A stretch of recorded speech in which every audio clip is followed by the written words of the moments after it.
Hello, welcome to my channel. Today's topic is asthma. Asthma is a chronic inflammatory airway disease associated with airway hyperresponsiveness and reversible obstruction. Triggering factors of asthma are environmental allergens, dust, pollen, cockroaches, animal dander, molds, pets. These are associated with atopic asthma. In case of atopic asthma, family history, skin tests are positive. Serum IgE will increase. RAS test positive. RAS stands for radioallergosorbent tests that will detect allergen-specific antibody. Respiratory tract infection with rhinovirus, parainfluenza virus, and respiratory syncytial virus. Inhaled pollutants like tobacco, smoke, sulfur dioxide, nitrogen dioxide, ozone, exposure to cold and exercise induce asthma.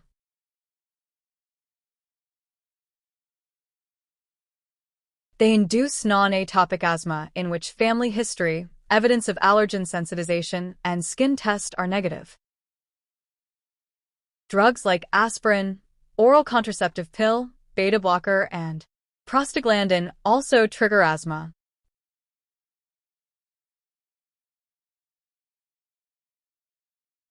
Generally, middle-aged female with asthma, rhinosinusitis, nasal polyp, urticaria is at risk.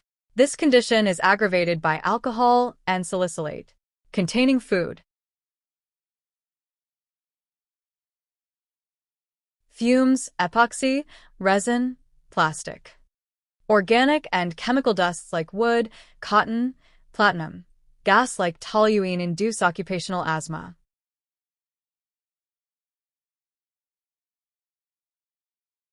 Pathophysiology of asthma.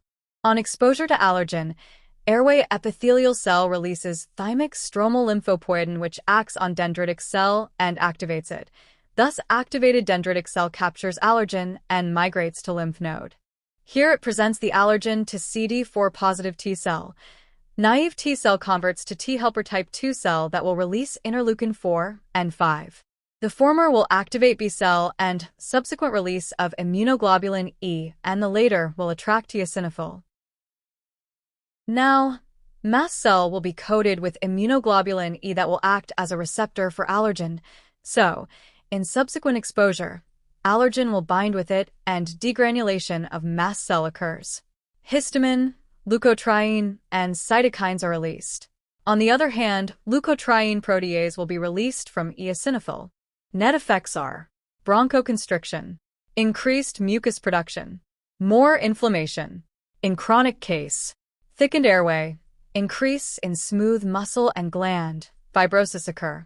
Patient complains of recurrent episodes of cough, dyspnea, chest tightness, wheezing. They are prominent at late night and early morning. Cough can be mucoid or purulent or mucopurulent due to secondary infection. Patient with cough variant asthma presents with cough only. There is no wheeze, no breathlessness. Symptoms can be continuous or no symptoms between exacerbations. Following investigations can be done. Complete blood count, eosinophilia, is found. Chest X-ray. Peak expiratory flow rate and spirometry, with reversibility to test. The lung function.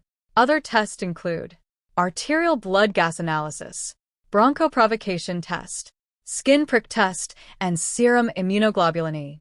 Diagnostic criteria of asthma are compatible history with either or, FEV1 12% or more than 12% following bronchodilator or steroid, greater confidence in more than 15%, more than 20% diurnal variation on 3 or more days in a week for 2 weeks on PF diary. After 6 minutes of exercise, FEV1 decreases 15% or more.